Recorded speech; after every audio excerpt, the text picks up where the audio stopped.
Through you, I can do anything. I can do all things. 'Cause it's you who gives me strength. Nothing is impossible. Through you, blind eyes are open. Strongholds are broken.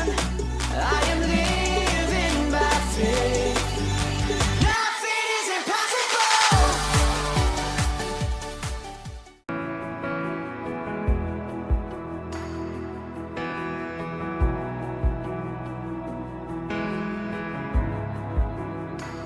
You are here, moving in our midst. I worship you. I worship you. You are here, working in this place. I worship you. I worship you. And you are waymaker, miracle worker, promise keeper, light in the darkness. My God, that is who you are.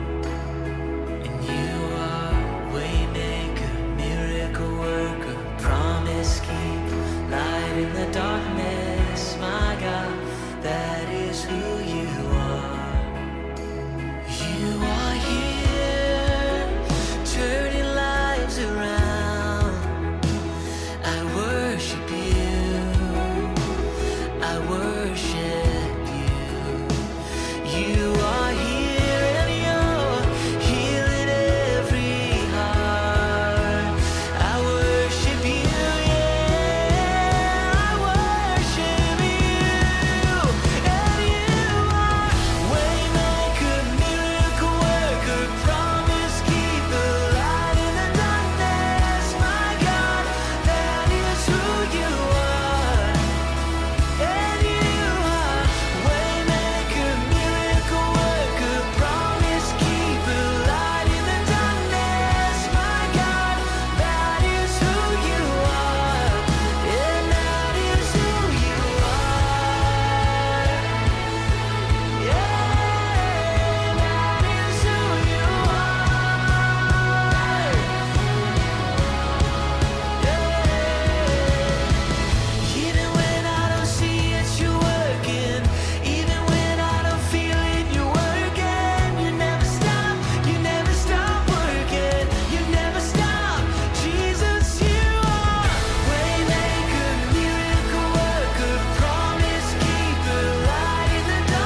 was playing at lunchtime.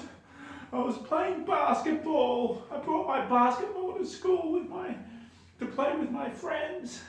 And I was playing with my friends when my best friend took the ball away from me and started playing, and then all the other kids went with him to play. And I said, "You can't do that. It's my ball. What are you doing?" And he turned to me and he said, "Clowns don't play basketball." And he handed me this ball and said, "Go and play this by yourself, silly clown." I don't even like this ball. And those words, they really hurt me. It's hard being a clown at school. I stand out, you know. And he was my best friend. I thought I could trust him. And then he did that, and all my other friends went with him.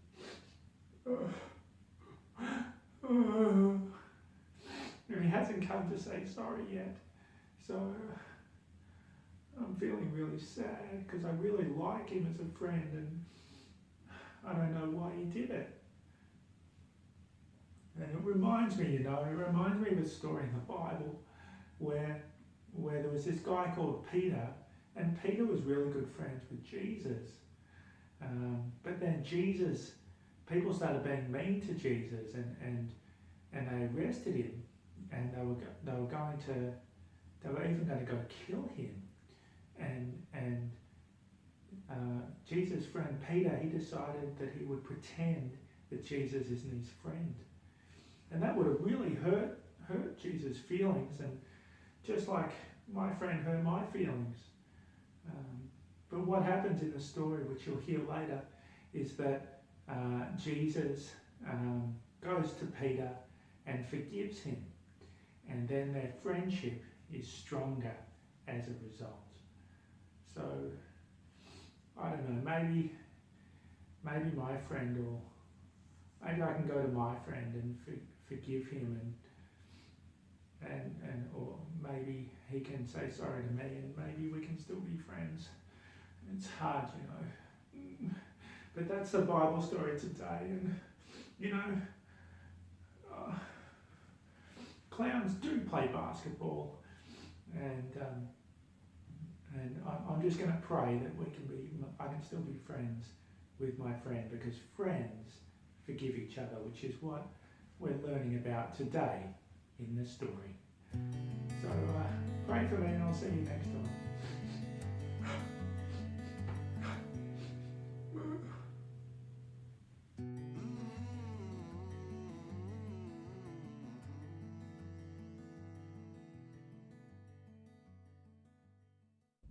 Hi kids, how you going?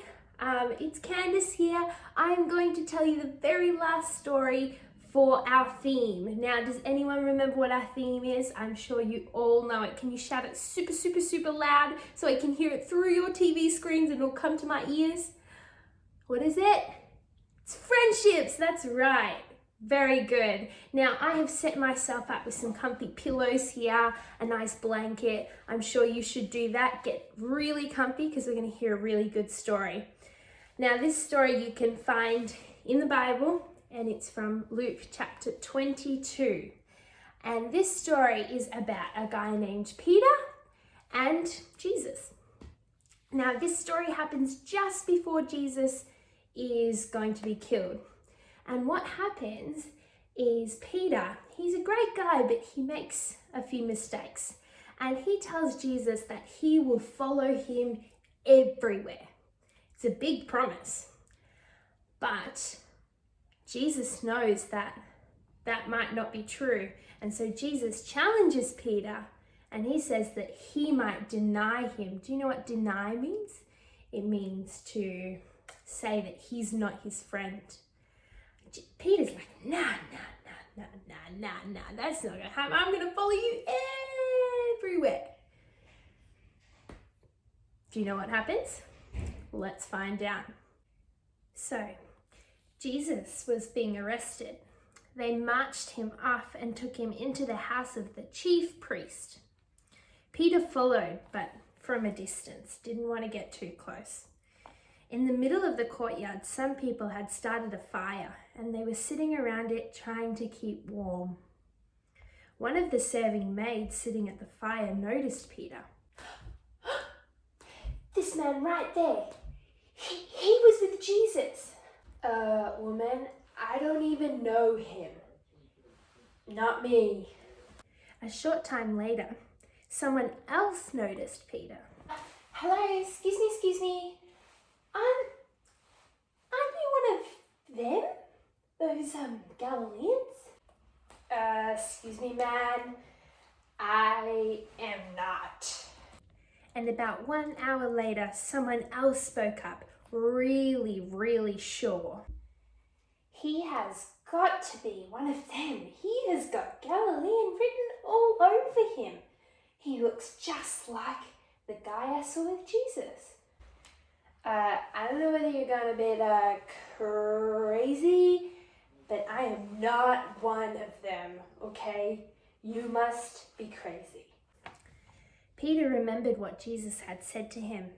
Jesus had said, before the rooster crows, you will deny me 3 times. Peter remembered this and he went and he cried and he cried and he cried for a really long time. He was very sad. So not long after Jesus had come back to life, Peter and his friends were out on the Sea of Galilee fishing, and they had been out all night but they hadn't caught any fish, and they were getting a little bit frustrated. But in the morning, all of a sudden, from a distance, they saw Jesus, but they didn't know it was Jesus, and he told them something. Oh, but we haven't caught anything all day. Man, cast your nets on the other side of the boat. Oh, so many fish. When one of the men finally realized it was actually Jesus on the shore, Peter got so excited and he chucked his coat on and he ran in the water and tried to get to Jesus as quick as possible. After they had finished eating with Jesus, Jesus said he wanted to talk to Peter. And I bet Peter would have been really nervous. After all, he said he didn't know Jesus 3 times. He told 3 different people that he didn't know Jesus. Peter was worried. Would Jesus still love him? Would Jesus be mad at him for what he said? Peter, do you love me more than anything? Master, you know I love you. Then feed my lambs. Peter, do you love me? Yes, Master, of course I love you. Then shepherd my sheep. Peter, do you love me? Master, you know everything there is to know. Don't you know that I love you? Now, you might be a little bit confused and asking yourself, why is Jesus talking about sheep? Well, Jesus was really talking about people. He wanted Peter to care for all of the people that followed him. He actually wanted Peter to be a leader. Peter had been worried if Jesus was upset with him. But Jesus forgave Peter completely. He was a really great friend to Peter, and he wanted Peter to know that he trusted him, and he trusted him with the really big job of leading the people and caring for others. What we saw was that Jesus forgave Peter. Even though Peter did something not very nice to Jesus, Jesus forgave him completely, and he was willing to let go of what Peter did to him. And I think that we can learn to do this with our friends. Sometimes our friends will do things that hurt us, or we'll do things that hurt our friends. But we've got to learn to forgive them and let it go, because that's what Jesus tells us to do. And guess what? Our friends are way more important than what we've done wrong. So I think it's a great idea to forgive our friends. Hello, it is Jess here, and I have come to bring you this month's memory verse. That's right, we've got a new memory verse this month, and I'm really looking forward to seeing if you guys can remember it all off by heart and use the actions that I'm going to show you today. So let me tell you where this memory verse comes from. It comes from Proverbs chapter 17, verses 17. It says, "A friend loves at all times. They are there when trouble comes." I think now we should do some actions, and I'll do them first and you guys copy me. Let's do it. Alright, so for our first action, we're gonna do it on the words "a friend." So you wanna picture someone there next to you. Think of maybe a friend from school, or it might be a sibling, or it might be mum and dad, and picture them right there next to you. So we're gonna go "a friend." Now your turn. A friend. Next one is loves. Ready? Now you go. Loves. At all times. And we're going to make big circles. At all times. Your turn. At all times. So for the first sentence, we're going to go, "A friend loves at all times." Great work. All right, for the second part, we're going to do our first handout. So they are there, and then to help. So you can pretend like someone else is helping you with a hand.